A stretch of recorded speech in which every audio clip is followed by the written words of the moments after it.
ఏషియాలోనే అతిపెద్ద గిరిజన జాతర షురూ అయింది. తెలంగాణ మహాజాతరగా పిలువబడే సమ్మక్క సారలమ్మ పండుగకు జనాలు తండోపతండాలుగా తరలివస్తున్నారు. వన దేవతల్ని దర్శించుకుంటూ నిలువెత్తు బంగారం సమర్పిస్తున్నారు. ఏ దారి చూసినా మేడారం వైపే కదులుతోంది. పిల్ల జల్లాలతో మూటా ముల్లె సర్దుకుని బండెనక బండి కట్టుకుని సాగిపోతున్నారు. ఇవాళ ప్రారంభమైన జాతర ఈ నెల 31 వరకు జరగనుంది.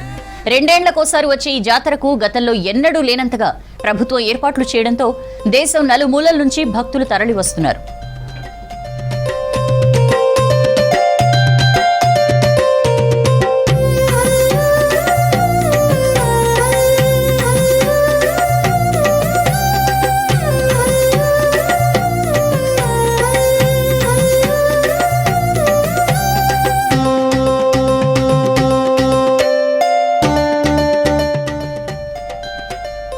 ట్రాక్టర్లు, ఎడ్ల బండ్లు, డీసీఎంలు ఏ వాహనం చూసినా మేడారం వైపే సాగిపోతున్నాయి. మహాజాతరను దగ్గరుండి మంత్రి సీతక్క పర్యవేక్షిస్తున్నారు. ఎప్పటికప్పుడు భక్తులకు సూచనలు చేస్తున్నారు. భక్తులు, చిన్నపిల్లలు తప్పిపోకుండా జియో ట్యాగింగ్ అమలు చేస్తున్నారు.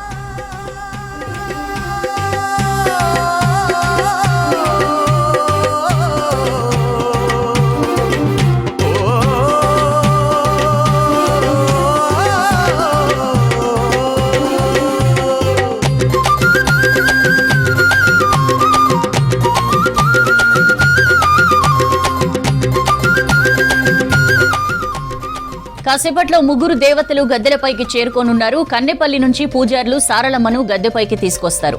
అదే సమయంలో కొండాయి నుంచి గోవిందరాజును, పూనుగొండ్ల నుంచి పగిడిద్దరాజును గద్దెలపైకి తీసుకొస్తారు. దీంతో జాతరకు అంకురార్పణ జరుగుతుంది. రేపు చిలకలగుట్ట నుంచి కుంకుమ భరిణి రూపంలో సమ్మక్కను తీసుకొస్తారు.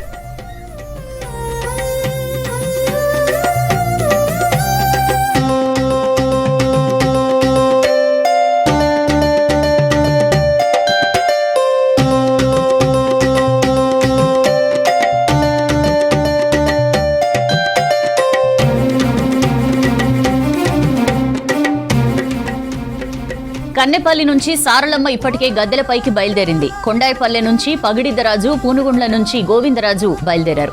ముగ్గురు దేవతలు గద్దెలపై దర్శనం ఇవ్వనున్నారు. ఇటు జంపన్నవాగు జనసంద్రమైంది. పుణ్యస్నానాలు ఆచరిస్తున్న భక్తులు నిలువెత్తు బంగారం అమ్మలకు సమర్పిస్తున్నారు. ముగ్గురు దేవతలు గద్దెలపైకి రావడంతో భక్తుల తాకిడి మరింత పెరిగింది. ఇటు చాలా మంది ఎడ్ల బండ్లపై మేడారంకి తరలి వస్తున్నారు. యాటపోతులు, నాటుకోళ్లు, వంట పాత్రలు తెచ్చుకున్నారు. జంపనవాగుపై ఎడ్ల బండ్లు క్యూ కట్టాయి. బండెనక బండి కట్టి ముందుకు సాగిపోతున్నాయి. అడవిలో విడిది చేసి అమ్మవార్లకు మొక్కులు చెల్లించడం ఇక్కడ ఆనవాయితీగా వస్తుంది. మేడారం జాతర సందడిపై డీటెయిల్స్ తెలుసుకుందాం. కృష్ణమోహన్ మనతో లైవ్ లో జాయిన్ అవుతున్నారు. కృష్ణమోహన్, భక్తుల సందడి, భక్తుల రద్దీ పెరిగినట్లుగా తెలుస్తోంది. ఏంటి, ఎలాంటి వాతావరణం ఉంది అక్కడ? మేడారం అన్ని దారులు కూడా మేడారం వైపే ఉన్నాయి. కన్నెపల్లి నుంచి సారలమ్మ గద్దెలపైకి రావడానికి సంబంధించినటువంటి ప్రక్రియ అంతా కూడా ప్రారంభమైందని చెప్పచ్చు. ప్రస్తుతం కన్నెపల్లిలో అయితే భక్తి పారవశ్యంగా మారింది. అమ్మవారిని గద్దెలపైకి తీసుకురావడానికి సంబంధించినటువంటి ప్రాసెస్ అంతా కూడా ప్రారంభమైందని చెప్పచ్చు. దీనికి సంబంధించి కూడా నిన్న రాత్రి నుంచే ఈ కార్యక్రమం అంతా కూడా ప్రారంభమవుతుంది. సారలమ్మకు సంబంధించినటువంటి పూజారులు, వాళ్ళ వంశానికి సంబంధించినటువంటి ఆడబిడ్డలంతా కూడా ఈ కన్నెపల్లిలో ఉన్నటువంటి సారలమ్మ గుడికి చేరుకున్నారు. ఉదయం అంతా కూడా ఆలయంలో వాళ్ళకి సంబంధించినటువంటి పూజలు అవన్నీ కూడా నిర్వహించారు. సేమ్ టైంలో ఆలయాన్ని మొత్తం కూడా శుద్ధి చేస్తారు. అమ్మవారికి సంబంధించినటువంటి వనం నుంచి జనంలోకి అమ్మవారు వెళ్ళే క్రమంలో అమ్మవారికి సంబంధించి కూడా కొన్ని వాళ్ళ ఆదివాసీ సంప్రదాయాల ప్రకారం కొన్ని పూజా కార్యక్రమాలు ఉంటాయి. అవన్నీ కూడా పూర్తి చేశారు. అక్కడ ముగ్గులు పెట్టడం కావచ్చు, అవన్నీ చేసిన తర్వాత కన్నెపల్లికి సంబంధించినటువంటి గ్రామంలో కూడా బొడ్రాయి, తర్వాత ఆంజనేయ స్వామికి సంబంధించినటువంటి ఒకటి విగ్రహాన్ని ఏర్పాటు చేసుకున్నారు. అక్కడ వాళ్ళకి సంబంధించినటువంటి అభిషేకాలు కానీ అవన్నీ కూడా నీళ్ళతోటి చేస్తారు. అవన్నీ కూడా పూర్తి చేసుకున్న తర్వాత అక్కడి నుంచి ఏదైతే సారలమ్మకు సంబంధించిన వంశానికి సంబంధించిన ఆడబిడ్డలు వాళ్ళంతా మేడారంకు చేరుకున్నారు. ఆ తర్వాత 3 గంటల ప్రాంతంలో గద్దెలు మొత్తం కూడా శుభ్రం చేసుకోవడం, వాళ్ళు అక్కడ ముగ్గులు వేయడం, ఇలాంటి కార్యక్రమాలంతా కూడా పూర్తి చేశారు. ఇదంతా కూడా కేవలం సమ్మక్క సారలమ్మ, పగిడిద్దరాజు, గోవిందరాజులకు సంబంధించినటువంటి పూజారులు ఎవరైతే ఉంటారో వాళ్ళు, వాళ్ళ కుటుంబ సభ్యులు మాత్రమే చేస్తారు. ఇప్పటికే మేడారంకు సంబంధించినటువంటి పతాక స్థాయికి చేరుకుందని చెప్పచ్చు. ప్రస్తుతం అయితే మేడారంలో ఎటు చూసినా భక్త జన సందోహం కనిపిస్తుంది. సారలమ్మ ఎప్పుడు గద్దెపైకి వస్తుందా అని ఎదురు చూస్తున్నారని చెప్పుకోవచ్చు. అయితే ఉదయం నుంచి జరుగుతున్నటువంటి ప్రాసెస్ అంటే అమ్మవారిని తీసుకొచ్చే క్రమంలో కూడా అనేక రకాలైనటువంటి ఆదివాసీ సాంప్రదాయాల్లో జరుగుతాయి. ఉదయం చూస్తే మేడారంలో ఉన్నటువంటి సిద్ధబోయిన మునిందర్ ఇంటి నుండి మొదట పూజా మందిరంకు పసుపు కుంకుమ, తర్వాత పట్టు చీర, ఇతర పూజా సామాగ్రి అంతా కూడా తీసుకువెళ్ళారు. ఆ తర్వాత అక్కడనే మేడారంలో ఉన్నటువంటి సమ్మక్క అమ్మవారి గద్దెలో పూజలు చేశారు. అక్కడి నుంచి సమ్మక్క గద్దెకు వెళ్ళారు. గద్దె పైన ఉన్నటువంటి ముగ్గులు వేయటం, తర్వాత అక్కడ పూజా కార్యక్రమం ఇవన్నీ చేశారు. అక్కడి నుంచి కన్నెపల్లి నుండి కూడా సారలమ్మకు సంబంధించినటువంటి పూజారులు పూజా మందిరం నుండి పసుపు కుంకుమ, సారలమ్మకు సంబంధించినటువంటి ఇతర పూజా సామాగ్రి అంతా కూడా తీసుకొచ్చారు. వీళ్ళంతా కూడా ఉదయం నుంచి కూడా ఇక్కడ గద్దెలపైకి రావడం, ఆ గద్దెలపైన పసుపు కుంకుమలతోటి బండారిగా చేసేటువంటి పూజలు చేయటం, అదేవిధంగా అక్కడ ముగ్గులు వేసి అమ్మవారికి సంబంధించినటువంటి పూజా కార్యక్రమాలు చేసి ఇవంతా కూడా ఇటు సమ్మక్క సారలమ్మకు సంబంధించినటువంటి ఇద్దరు పూజారులు కూడా కన్నెపల్లికి చేరుకున్నారు. కన్నెపల్లికి చేరుకున్న తర్వాత దేవతలను గద్దెలపైకి తీసుకొచ్చేదానికి సంబంధించినటువంటి పూజా కార్యక్రమాలు ఇవన్నీ కూడా ఓవైపు జరుగుతున్నాయి. అదే సమయంలో కొండాయి నుంచి గోవిందరాజులు కూడా తెచ్చేందుకు పూజారులంతా కూడా జంపనవాగు సమీపంకు చేరుకున్నారు. సేమ్ టైంలో పగిడిద్దరాజుకు సంబంధించి కూడా పూజా మందిరం నుంచి కూడా వచ్చినటువంటి పూజారులు వాళ్ళందరూ కూడా కలిసి అక్కడ ఒకరికి ఒకరు స్వాగతం పలకడం కావచ్చు, ఈ కార్యక్రమం అంతా కూడా జరుగుతుంది. సారలమ్మ గద్దెపైకి వచ్చే సమయంలో గోవిందరాజులు, అదేవిధంగా గద్దెపైకి వచ్చే సమయంలో కావచ్చు పగిడిద్దరాజు, గోవిందరాజు వీళ్ళంతా కూడా జంపనవాగుగా మీద నుంచి కలిసి వస్తుంటారు. అయితే ఈ ప్రక్రియ అంతా కూడా నేరుగా సారలమ్మ ఎప్పుడైతే కన్నెపల్లి నుంచి ప్రారంభమవుతుందో పొర్లు దండాలు పెడతారు. తర్వాత అమ్మవారు తీసుకువెళ్ళే సమయంలో ఆ పూజారులు వాళ్ళ పైనుంచి నడిస్తే వాళ్ళకు పిల్లలు పుడతారు అనేది అక్కడ ఉన్నటువంటి భక్తుల విశ్వాసం. అందుకే కోట్లాది మంది భక్తులు కూడా సారలమ్మ ఆగమనం కోసం ఎదురు చూస్తున్నారని చెప్పొచ్చు. అక్కడ మొత్తం కన్నెపల్లి మొత్తం కూడా భక్త జనసందోహం నిండింది.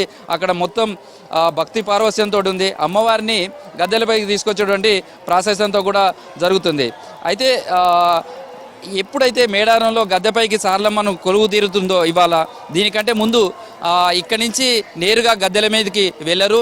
సారలమ్మ కావచ్చు, పగడెద్దురాజు, గోవిందరాజులు దేవతలంతా కూడా మేడారంకు సంబంధించి ప్రధాన ఆర్చి ఉంటుంది. ఆ ఆర్చి నుంచి కొద్దిగా ముందుకు వెళ్తే బొడ్రాయి అనే ప్లేస్ ఉంటుంది. అక్కడి నుంచి ఎదురుగా సమ్మక్కకు సంబంధించినటువంటి టెంపుల్ ఉంటుంది.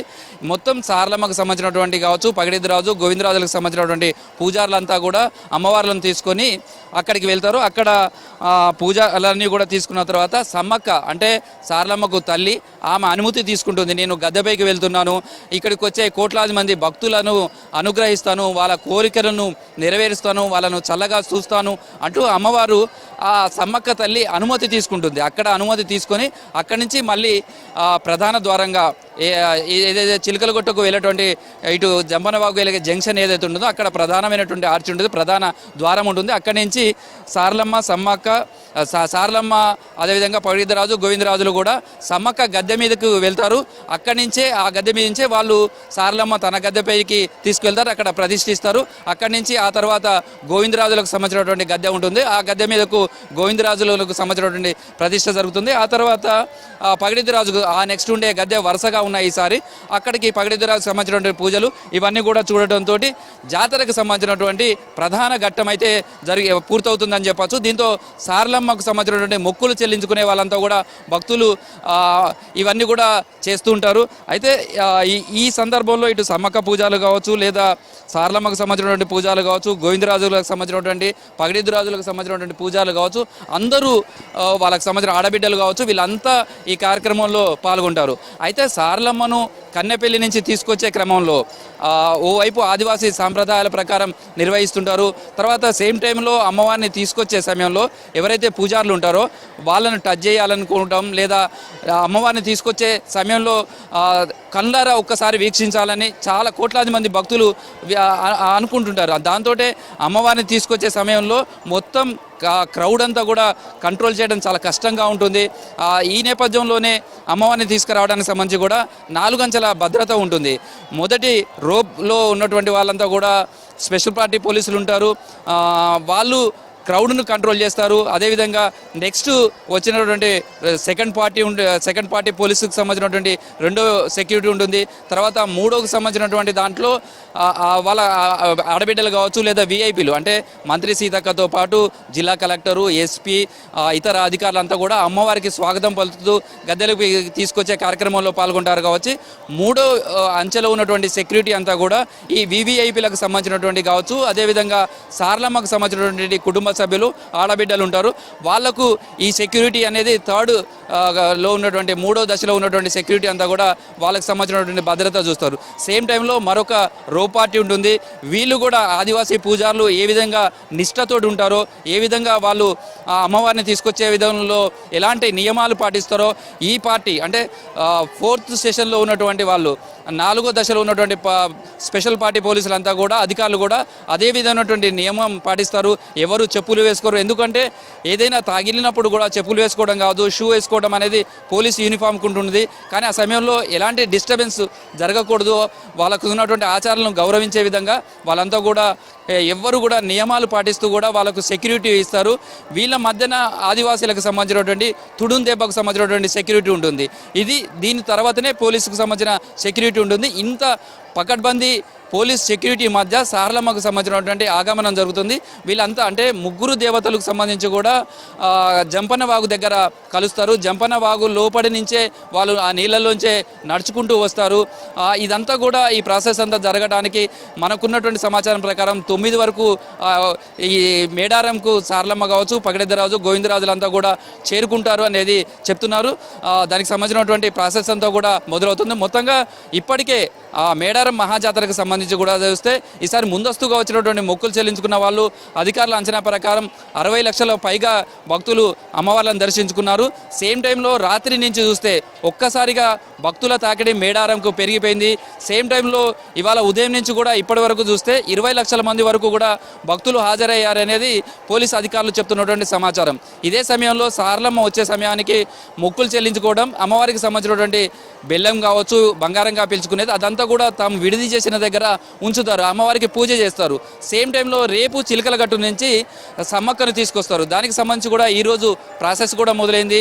సమ్మక్కకు సంబంధించినటువంటి గుడిలో పూజలు చేయడంతో పాటు అమ్మవారికి సంబంధించినటువంటి పూజాకారులు ఎవరైతే ఉన్నారో వాళ్ళు ఎదురు అంటే కంకవనాన్ని పూజిస్తారు కాబట్టి ఆ కంకవనాన్ని కూడా అక్కడి నుంచి తీసుకురావడం, తర్వాత అక్కడి నుంచి పుట్టమన్ను అంటే పుట్టకు సంబంధించిన మన్ను తీసుకొచ్చి అలకడం ఇవంతా కూడా చేశారు. రేపు ఉదయం మళ్ళీ వాళ్ళంతా కూడా చిలకలగట్టు దగ్గరికి వెళ్తారు.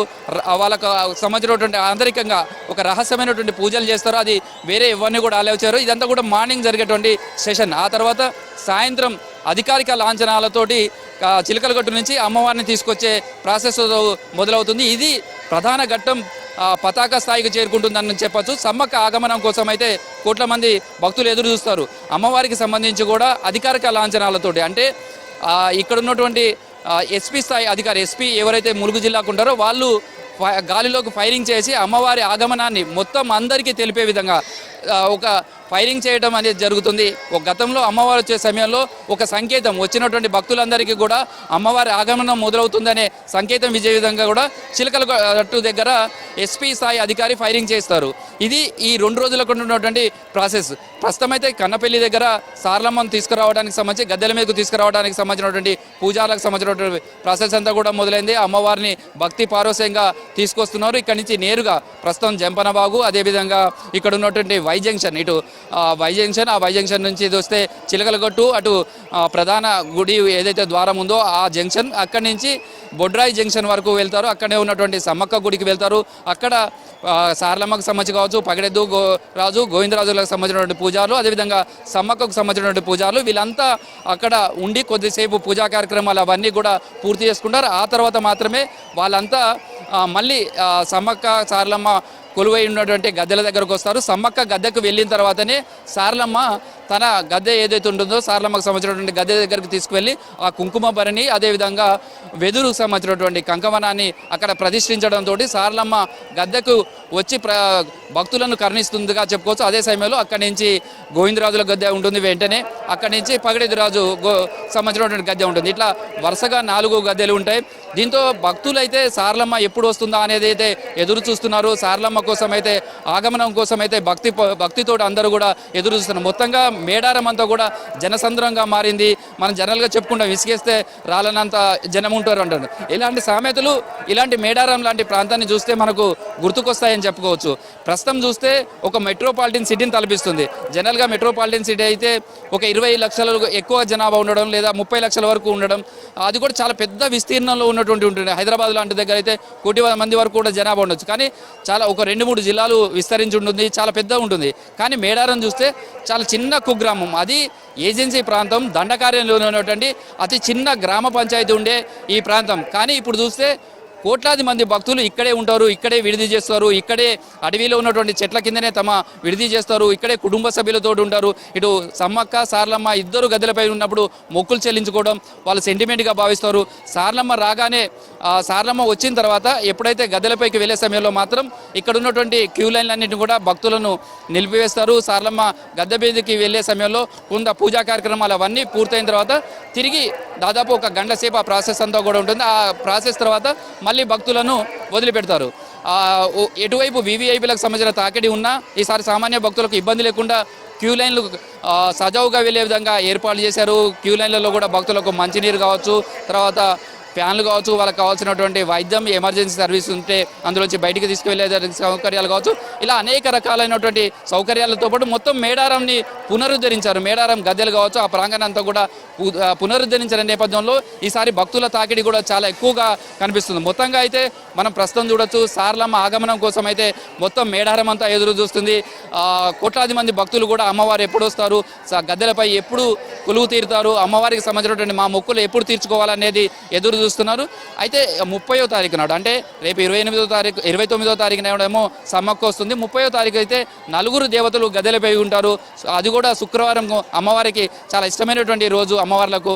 ఆ రోజు పండు వెన్నెలలో 2 అమ్మవార్లను అదేవిధంగా పగిడిద్దరు గోవిందరాజులను కూడా మొక్కుకొని ఈ 3-4 రోజులు ఉన్న వాళ్ళంతా కూడా ఆ రోజు శుక్రవారం రోజు అమ్మవార్లకు తమ మొక్కులన్నీ చెల్లించుకొని అక్కడి నుంచి తిరుగు ప్రయాణం వెళ్తుంటారు. దీంతో ఈసారి ములుగు జిల్లాకు సంబంధించి కూడా అధికారులు జిల్లాలో అధికారికంగా సెలవును కూడా ప్రకటించారు. ప్రస్తుతం అయితే సారలమ్మ ఆగమనం కోసం మేడారం అంతా కూడా సన్నద్ధమైందని చెప్పుకోవచ్చు. సౌజన్య, ప్రస్తుతం భారీ సంఖ్యలో భక్తులు తరలి వస్తున్నారు. వచ్చే భక్తులంతా కూడా సారలమ్మ ఎప్పుడు వస్తుంది, ఎప్పుడు గద్దెలపైన కొలువు తీరుతుంది, ఎప్పుడు తమ మొక్కులు చెల్లించుకుంటాం, రేపు సమ్మక్క కోసం మళ్ళీ ఎదురు చూస్తాం, సమ్మక్క సారలమ్మ అందరూ కొలువైనప్పుడు తమకు దీవెనలు ఇవ్వాలి, అమ్మ చల్లగా చూడాలి, మళ్ళీ వచ్చే 2 ఏళ్ల జాతరకు వస్తామంటూ మొక్కులు చెల్లించుకోవడానికైతే భక్తులంతా కూడా ఎదురు చూస్తున్నారని చెప్పొచ్చు. సౌజన్య.